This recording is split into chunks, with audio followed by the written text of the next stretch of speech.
Welcome back guys. आज हम class 10 science के चैप्टर 4 का पार्ट 6 पढ़ेंगे, जिसमें हमें पढ़ना है chemical properties of carbon compounds. अब हम केमिकल प्रॉपर्टीज की तरफ बढ़ चुके हैं। ठीक है, कार्बन कंपाउंड्स के केमिकल प्रॉपर्टीज कैसे कैसे क्या क्या होती हैं। तो in this section we will studying about some of the chemical properties of carbon compound, since most of the fuels we use, जो हम फ्यूल यूज करते हैं वो क्या होते हैं, आइदर कार्बन और या उसके कंपाउंड्स होते हैं। We shall first study combustion. तो सबसे पहले हमें कंबस्शन के बारे में पढ़ना है, मतलब जलना, क्योंकि ये फ्यूल की तरह यूज होता है कार्बन कंपाउंड्स। ठीक है, तो पहला आता है कंबस्शन। ठीक है, अब व्हाट इज कंबस्शन, मतलब क्या होता है कंबस्शन, जानते हो यार। तो carbon in all it's allotropic form, जितनी भी कार्बन की एलोट्रॉपिक फॉर्म होती है, मतलब डिफरेंट डिफरेंट फॉर्म होती है, उसमें क्या होता है, बर्न्स इन ऑक्सीजन। कार्बन जो है ऑक्सीजन में बर्न करता है और क्या देता है, carbon dioxide, along with release of heat and light. Heat भी देता है और लाइट भी देता है। तो ये है कार्बन, ये जल रहा है। जलने के लिए क्या चाहिए भाई, ऑक्सीजन चाहिए। तो ऑक्सीजन ऐड हो गई कार्बन से, तो कार्बन डाइऑक्साइड बनी, गर्मी निकली और लाइट भी निकल गई। तो most carbon compounds also release a large amount of heat and light on burning. और भी कार्बन कंपाउंड्स हीट और लाइट जो है वो देते हैं। These are the oxidation reaction that you learn about in the first chapter. ये सारी क्या है, ऑक्सीडेशन रिएक्शन है। बर्निंग में क्या होता है भाई, बर्निंग में ऑक्सीजन जो है वो ऐड होती है, तो addition of oxygen is called oxidation. तो इस कार्बन के साथ ऑक्सीजन ऐड हो रही है और कार्बन डाइऑक्साइड बन रही है, तो यहां पे कार्बन का क्या हो रहा है, ऑक्सीडेशन हो रहा है। ठीक है, रिडॉक्स रिएक्शन क्या होती है, प्लीज मुझे कमेंट करके बताना अभी है। व्हाट इज रिडॉक्स रिएक्शन, बताना प्लीज। तो ये अब हमारा क्या हो गया, मीथेन हो गया। मीथेन जो है उसको जला रहे हैं हम। ठीक है, तो मीथेन जब जलेगी तो क्या बनेगा, कार्बन डाइऑक्साइड, वाटर, हीट और लाइट बनेगी। ये बैलेंस कर दी मैंने रिएक्शन। ठीक है, फिर इसके बाद क्या है यहाँ पे, मिथेनॉल, इथेनॉल। इथेनॉल जो है वो बर्न हो रहा है, अल्कोहल बर्न हो रहा है। ठीक है, तो ये ऑक्सीजन ऐड हो रही है, इसमें कार्बन डाइऑक्साइड, वाटर, हीट और लाइट निकलेगी। तो ये दोनों रिएक्शन क्या कर दी, बैलेंस कर दी। यहाँ पे लिखा हुआ था बैलेंस करने के लिए। ठीक है, तो ये हो गया, ये तो हमारा क्या हो गया, बर्निंग कंबस्शन हो गया। अब हमें ना थोड़ा सा यहाँ पे कुछ इंपॉर्टेंट एक्टिविटीज को देखना है। तो टेक सम कार्बन कंपाउंड जैसे नैप्थलीन, कैम्फर, अल्कोहल, ये ले लेने हैं one by one on a spatula. Spatula क्या होता है, चम्मच सी होती है ऐसे करके। ठीक है, उस पर रख देंगे और बर्न देम, उसको जलाएंगे। Observe the nature of the flame. अब जब वो जलेगा, ये तीनों को जब एक एक करके जलाएंगे तो फ्लेम निकलेगी, उस फ्लेम को देखना है। Note whether smoke is produce, क्या स्मोक जो है वो धुआं जो है काला वो प्रोड्यूस हो रहा है या नहीं हो रहा। फिर क्या है, place a metal plate above the flame. Flame के ऊपर क्या रखनी है, एक मेटल प्लेट रखनी है। क्या हुआ, ये चम्मच में हमने जो मटेरियल है एक एक करके रखा, उसको जलाया, जलने पे फ्लेम बनेगी और फ्लेम के ऊपर हमने क्या रख दी, एक मेटल प्लेट रख दी। ठीक है, तो is there a deposition on the plate in case of any of the compound. कोई डिपोजिशन इस प्लेट पे हो रही है, जैसे काला काला कुछ हो रहा है क्या, ऐसा कुछ बन रहा है। तो अब इसके आंसर देख लेते हैं। देखो, कैम्फर और जो नेप्थलीन है, कौन, कैम्फर और नेप्थलीन जो होते हैं ये अनसैचुरेटेड हाइड्रोकार्बन्स होते हैं। अनसैचुरेटेड हाइड्रोकार्बन्स कौन होते हैं, जिसमें डबल या ट्रिपल बॉन्ड होते हैं। So they burn with yellow flame and leave residue. फिर से बोल रहा हूं, कैम्फर और जो नेप्थलीन होते हैं ये अनसैचुरेटेड हाइड्रोकार्बन्स होते हैं। तो जब ये जलते हैं ना तो ये येलो फ्लेम देते हैं। इनसे कैसी फ्लेम आती है, येलो। और ये ना पूरी तरीके से नहीं जलते, तो इनमें कुछ पार्ट रह जाता है। तीसरा कौन था, अल्कोहल। अल्कोहल क्या होता है, सैचुरेटेड होता है ना। तीसरा अल्कोहल था, तो ये सैचुरेटेड होता है, जिसमें सिंगल बॉन्ड होते हैं। ये कंप्लीटली बर्न करता है क्लीन ब्लू फ्लेम के साथ, इसमें ब्लू फ्लेम निकलती है। ठीक है, तो ये हो गया हमारा पहला वाला एक्टिविटी। अब आती है दूसरी एक्टिविटी, एक्टिविटी 4.4। इसमें हमें बंसन बर्नर लेना है, बंसन बर्नर लेना है और and adjust the air hole at the base to get different type of flame या presence of smoke. Bunsen burner में क्या होता है ना, ऐसे वो घुमाते हैं उसको, तो उसमें क्या रहता है, एक एयर होल रहता है। एयर होल का मतलब है कि उससे हवा अंदर जाती है। भाई जलना है अगर बर्नर को तो एयर चाहिए, है ना। तो उसमें क्या रहता है, एयर होल प्रेजेंट रहता है। अब यहां पे क्या है, if there is no supply of sufficient air. मान लो अगर सफिशियंट सप्लाई ऑफ एयर नहीं हो रही है, हमने होल को जो है थोड़ा बंद कर दिया, तो एयर प्रॉपरली आएगी नहीं बंसल बर्नर में, तो क्या होगा, it result in incomplete combustion. क्या हो जाएगा, इनकम्प्लीट कंबस्शन होगा, ठीक से जलेगा नहीं क्योंकि ऑक्सीजन नहीं आ रही है, एयर नहीं आ रही है। ठीक से, of even saturated hydrocarbon giving yellow सूटी फ्लेम। अब पॉइंट समझना, हमने पढ़ा था अल्कोहल क्या होता है, सैचुरेटेड होता है, अल्कोहल सैचुरेटेड होता है ना, सैचुरेटेड होता है तो वो कैसी फ्लेम देता है, वो देता है क्लीन ब्लू फ्लेम देता है, ठीक है। बट लेकिन अगर आप अल्कोहल को भी जो कि सैचुरेटेड है उसको अगर आप कम ऑक्सीजन में जलाओगे, मतलब प्रॉपरली ऑक्सीजन नहीं दोगे और उसे जलाओगे, तो वो येलो फ्लेम देने लगेगा। अगर नॉर्मली जलाओगे अल्कोहल को तो वो तो ब्लू फ्लेम देगा, बट अगर अल्कोहल को आप ऑक्सीजन ठीक से नहीं दोगे तो वो कैसी फ्लेम देगा, येलो फ्लेम देगा। तो सेम यहाँ पे भी है, पॉइंट वही दे रखा है कि जो सैचुरेटेड हाइड्रोकार्बन्स होते हैं वो जनरली ब्लू फ्लेम देते हैं, बट अगर ठीक से उनमें एयर ना दी जाए, ऑक्सीजन नहीं दी जाए, तो वो येलो फ्लेम जो है बना देते हैं, ठीक है।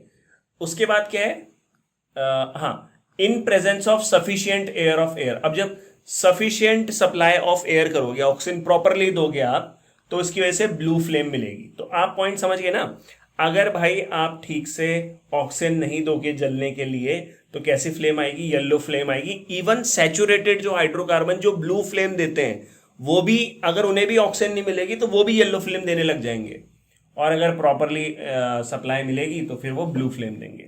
तो when do you get a yellow flame, ये हमने दिख दिया, और ब्लू फ्लेम कब मिलेगी वो हमने यहाँ पे समझ गए, ठीक है। चलो अब आगे देखते हैं।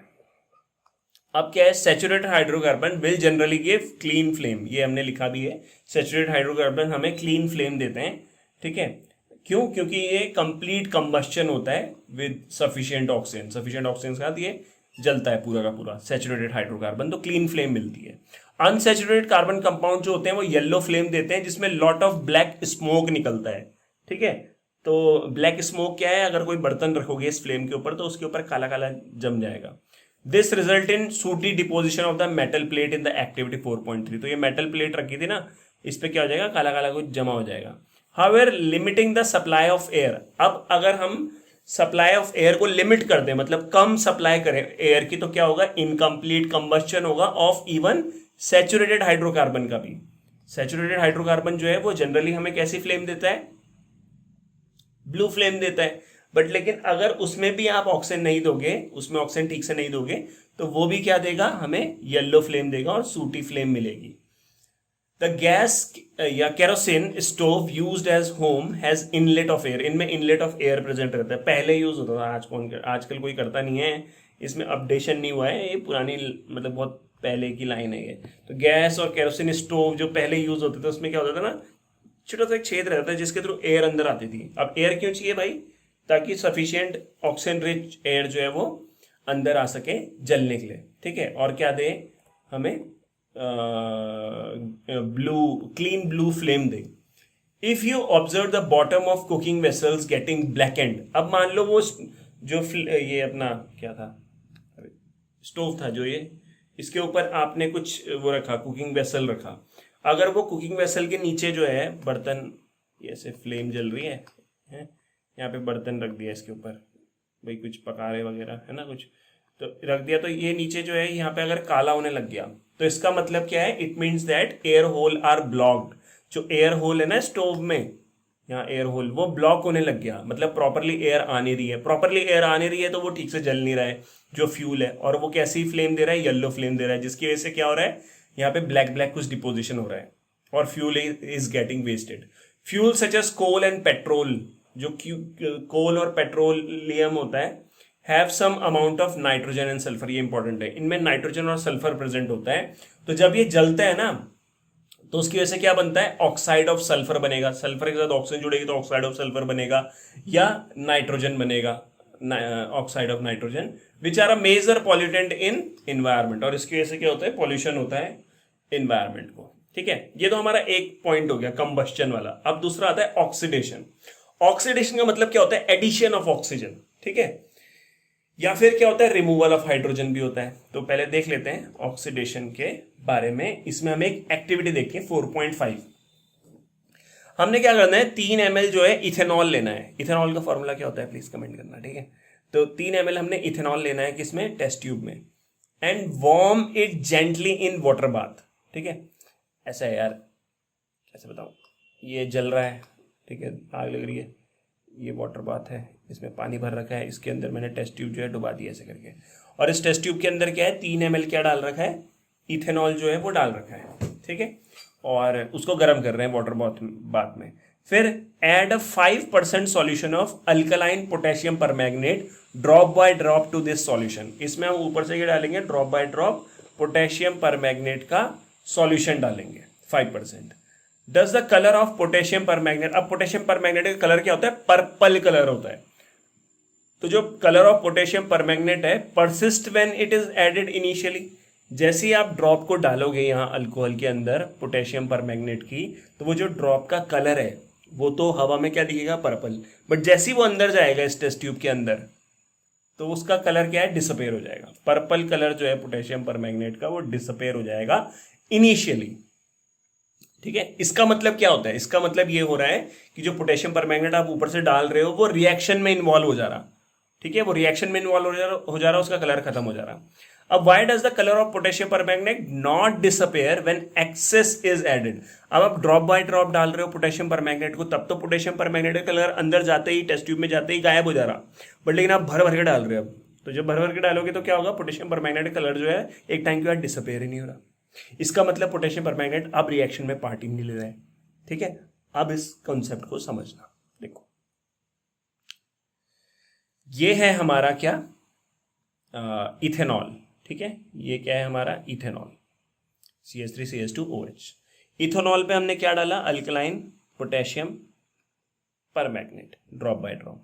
ये पोटेशियम परमैंगनेट जब आप ड्रॉप बाय ड्रॉप डाल रहे हो तो ये क्या कर रहा है, इसके साथ रिएक्ट कर रहा है, किसके साथ, ये इथेनॉल के साथ रिएक्ट कर रहा है, और इथेनॉल को कन्वर्ट कर दे रहा है किसमें, इथेनॉइक एसिड में, मतलब कार्बोक्सिलिक एसिड में, ठीक है। ये क्या है, कार्बोक्सिलिक एसिड बन रहा है। तो ये था अल्कोहल, ठीक है, और ये क्या है, कार्बोक्सिलिक एसिड। इसका मतलब क्या हो रहा है, अल्कोहल का अगर ऑक्सीडेशन करोगे तो वो किस में कन्वर्ट हो जाएगा, कार्बोक्सिलिक एसिड में। तो यहां पे हो क्या रहा है, ये जो KMnO4 है, मतलब जो ये पोटेशियम परमैंगनेट है, ये ऑक्सीडाइजिंग एजेंट की तरह काम कर रहा है। मतलब ये क्या कर रहा है, ऑक्सीडेशन कर रहा है अल्कोहल का, उसके साथ रिएक्ट करके, और कन्वर्ट कर रहा है फिर उसको किसमें, कार्बोक्सिलिक एसिड में, ठीक है। अब वो कंसेप्ट को समझना, शुरू में आपने ड्रॉप बाय ड्रॉप डाला, तो ड्रॉप बाय ड्रॉप थोड़ा बहुत आपने KMnO4 डाला, मतलब पोटेशियम परमैंगनेट डाला, तो थोड़ा बहुत जब डालोगे तो उसका कलर जो है वो एकदम डिसअपेयर हो जाएगा। क्यों, क्योंकि वो अल्कोहल के साथ रिएक्ट करेगा, अल्कोहल को कन्वर्ट करेगा कार्बोक्सिलिक एसिड में। बट आपने बाद में क्या किया, भर भर के डाल दिया पोटेशियम परमैंगनेट। अब इतना सारा पोटेशियम परमैंगनेट है और इतना अल्कोहल है, तो पोटेशियम परमैंगनेट जो है वो अल्कोहल के साथ रिएक्ट किया। अब अल्कोहल खत्म हो गया, सारा अल्कोहल कार्बोक्सिलिक एसिड में कन्वर्ट हो गया। अब जो पोटेशियम परमैंगनेट बचा है उसको रिएक्ट करने के लिए अल्कोहल ही नहीं बचा। पोटेशियम परमैंगनेट अल्कोहल के साथ रिएक्ट कर रहा था, बट अल्कोहल सारा का सारा कन्वर्ट हो गया कार्बोक्सिलिक एसिड में, ठीक है। तो KMnO4 जो पोटेशियम परमैंगनेट है उसको रिएक्शन करने के लिए कोई मिल ही नहीं रहा, तो उसका कलर जो है वो वैसे का वैसा ही बना रहेगा जब उसे एक्सेस में डालेंगे, ठीक है। आई होप आपको समझ में आ गया होगा। KMnO4 एक ऑक्सीडाइजिंग एजेंट होता है। ऑक्सीडाइजिंग एजेंट वो होता है जो दूसरे को ऑक्सीडाइज करता है। तो ये KMnO4 ऑक्सीडाइजिंग एजेंट है, इसने क्या किया, ये जो अल्कोहल है इसको ऑक्सीडाइज करके कार्बोक्सिलिक एसिड में कन्वर्ट कर दिया, ठीक है, ये हो गया। तो ये लाइन ध्यान रखना कि अल्कोहल को जब भी ऑक्सीडाइज करते हैं तो कार्बोक्सिलिक एसिड बनता है। तो KMnO4 is oxidising agent that causes another substance to be oxidised in the reaction, ठीक है। तो you have learned about oxidation reaction in the first chapter, पढ़ा है हमने। Carbon compounds can be easily oxidise on combustion, carbon compounds को जलाओगे तो भाई ऑक्सीडेशन होता है, ये हमने देखा था ऊपर अभी। In addition to this complete oxidation we have reaction in which alcohol are converted to carboxylic acid. और यहाँ पे क्या हो रहा है, अल्कोहल जो किस में कन्वर्ट हो रहा है, कार्बोक्सिलिक एसिड में। वही रिएक्शन यहाँ पे नीचे लिख रखी है, इसमें हमने क्या ले रखा है, ये इथेनॉल, ठीक है। इथेनॉल वही कार्बोक्सिलिक एसिड में जो कन्वर्ट हो रहा है, ठीक है। इथेनॉल एक्चुअल में किस में कन्वर्ट हो रहा है, इथेनॉइक एसिड में। तो ये अल्कलाइन KMnO4 ले लिया, थोड़ा हीट करेंगे और एसिडी, या फिर हम एसिडिफाइड K2Cr2 ले लेंगे, पोटेशियम डाइक्रोमेट जो होता है वो ले सकते हैं, हीट करेंगे। तो ये क्या है, अल्कोहल जो है कन्वर्ट हो रहा है कार्बोक्सिलिक एसिड में, जिसमें यहाँ पे ऑक्सीडेशन हो रहा है, मतलब इधर ऑक्सीजन का एडिशन हो रहा है। कौन कर रहा है, KMnO4, क्योंकि वो ऑक्सीडाइजिंग एजेंट है, वो ऑक्सीडेशन कराता है। तो we see that some substance are capable of adding oxygen to other, कुछ सब्सटेंसेस की कैपेबिलिटी होती है कि दूसरे पे ऑक्सीजन ऐड करता है, तो ऐसे सब्सटेंसेस को बोला जाता है ऑक्सीडाइजिंग एजेंट। और इसका एग्जांपल यहाँ पे क्या है, KMnO4 या फिर K2Cr2O7 पोटेशियम डाइक्रोमेट। अब अल्कलाइन पोटेशियम परमैंगनेट, कौन, अल्कलाइन पोटेशियम परमैंगनेट या फिर acidified potassium dichromate are oxidising alcohol to acid, that is adding oxygen to the starting material. तो उसने अल्कोहल पे ऑक्सीजन ऐड करी तो एसिड में कन्वर्ट हो गया, hence they are known as oxidising agents. ठीक है, सही है, यहां तक हो गया। अब आता है हमारा एडिशन रिएक्शन। एडिशन मतलब भाई ऐड करना, किसी चीज को जोड़ना। तो अनसैचुरेटेड हाइड्रोकार्बन, जब भी मेरे दिमाग में आता है अनसैचुरेटेड, इसका मतलब क्या होगा कि उसमें डबल या ट्रिपल बॉन्ड होगा। तो unsaturated hydrocarbon add hydrogen in the presence of catalyst such as palladium और nickel to give saturated hydrocarbon. बड़ा सिंपल है, इस तरफ अनसैचुरेटेड हाइड्रोकार्बन है, मुझे अनसैचुरेटेड हाइड्रोकार्बन को कन्वर्ट करना है किसमें, सैचुरेटेड हाइड्रोकार्बन में। अनसैचुरेटेड को सैचुरेटेड हाइड्रोकार्बन में कन्वर्ट करना है, तो उसके लिए मैं कुछ कैटलिस्ट ले रहा हूं। कैटलिस्ट क्या होते हैं, जो रिएक्शन को फास्ट कर देते हैं, जैसे कि मतलब रिएक्शन की स्पीड बढ़ा देते हैं, जल्दी से कर देते हैं रिएक्शन को। उसमें कौन है, पैलेडियम या फिर हम निकल ले लेंगे। ठीक है, अब इसमें क्या है, catalyst are substances that causes a reaction to occur or proceed at different rate without the reaction itself being affected. Reaction तो होगी बट रिएक्शन की स्पीड को बढ़ा देते हैं ये कैटलिस्ट जो होते हैं। This reaction is commonly used in hydrogenation of vegetable oil. ये जो वेजिटेबल ऑयल होता है ना, इसका हाइड्रोजिनेशन करते हैं बेसिकली। ठीक है, यूजिंग अ निकल कैटलिस्ट। देखो मैं समझा रहा हूं, पहली लाइन क्या पढ़ी थी हमने एडिशन रिएक्शन में, unsaturated hydrocarbons are converted to saturated hydrocarbons. इसका मतलब जो ये हमारा वो है ना, क्या बोलते हैं, वेजिटेबल ऑयल, वेजिटेबल ऑयल है ना, उस वेजिटेबल ऑयल क्या होता है, अनसैचुरेटेड होता है। वेजिटेबल ऑयल को हम किस में कन्वर्ट करते हैं, सैचुरेटेड में। ठीक है, किया जाता है, यहां पे लिखा है this reaction is commonly use in hydrogenation of vegetable oil. जो वेजिटेबल ऑयल है अनसैचुरेटेड, उसमें हाइड्रोजन को ऐड किया जाता है और फिर उसको सैचुरेटेड बनाया जाता है यूजिंग अ निकल कैटलिस्ट। नीचे दे रखा है, अभी देखेंगे। Vegetable oil generally have a long unsaturated carbon chain, लंबी सी अनसैचुरेटेड कार्बन चेन होगी, वाइल एनिमल फैट जो होगा वो सैचुरेटेड कार्बन चेन का होता है। तो ये देखो, ये है हमारे पास क्या, मान लो ये है हमारे पास वेजिटेबल ऑयल। ठीक है, छोटा सा दिखा रखा है वहाँ पे एक स्ट्रक्चर, और इसमें डबल बॉन्ड है तो ये अनसैचुरेटेड है। इसमें निकल और निकल कैटलिस्ट हमने ले लिया, या फिर हम पैलेडियम भी ले सकते हैं, और हाइड्रोजनेशन कर रहे हैं, मतलब हाइड्रोजन का एडिशन कर रहे हैं, तभी ये एडिशन रिएक्शन हो रही है। ठीक है, अब यहाँ पे क्या होगा भाई, यहाँ पे क्या होगा, ये जो बॉन्ड है डबल बॉन्ड, ये ब्रेक हो जाएगा। डबल बॉन्ड ब्रेक होगा तो ये जो ये है अल्काइल ग्रुप, मतलब आर जो है ये तो इधर ही रहेंगे, ये ग्रुप्स इधर ही हैं, बट ये H2 जो है ये कहाँ आ जाएंगे, एक यहाँ जुड़ जाएगा, एक यहाँ जुड़ जाएगा, और यहाँ सिंगल सिंगल बॉन्ड हो जाएगा। तो यहाँ पे क्या था, अनसैचुरेटेड था क्योंकि यहाँ पे डबल बॉन्ड था, और यहाँ पे क्या हो गया, सैचुरेटेड हो गया, मतलब डबल बॉन्ड, वो सिंगल सिंगल बॉन्ड हो गए। तो ये रिएक्शन किस में होती है, हाइड्रोजिनेशन ऑफ वेजिटेबल ऑयल में। ये एग्जाम्पल ध्यान रखना है आपको। और इसको एडिशन रिएक्शन क्यों बोलते हैं, क्योंकि इसमें क्या हो रहा है, हाइड्रोजन का एडिशन हो रहा है, जिसमें unsaturated is converted to saturated. ठीक है, अब एक पॉइंट है, you must have seen advertisement stating that some vegetable oil are healthy, है ना, वेजिटेबल ऑयल हेल्दी होते हैं। Animal fat generally contain saturated fatty acid. अब जो एनिमल फैट होता है उसमें क्या होता है, सैचुरेटेड फैटी एसिड होता है, बट जो वेजिटेबल ऑयल्स होते हैं वो अनसैचुरेटेड होते हैं। अब क्या लिखा है, एनिमल फैट जो होते हैं वो सैचुरेटेड फैटी एसिड के होते हैं, which are said to be harmful for health. तो एनिमल फैट अच्छे नहीं होते। इसमें क्या लिखा है, saturated fat rise bad cholesterol. Saturated fat जो है वो बैड कोलेस्ट्रॉल को बढ़ाते हैं, जिससे हाई रिस्क हो जाता है हार्ट डिजीजेस का। ठीक है, मतलब एनिमल फैट से।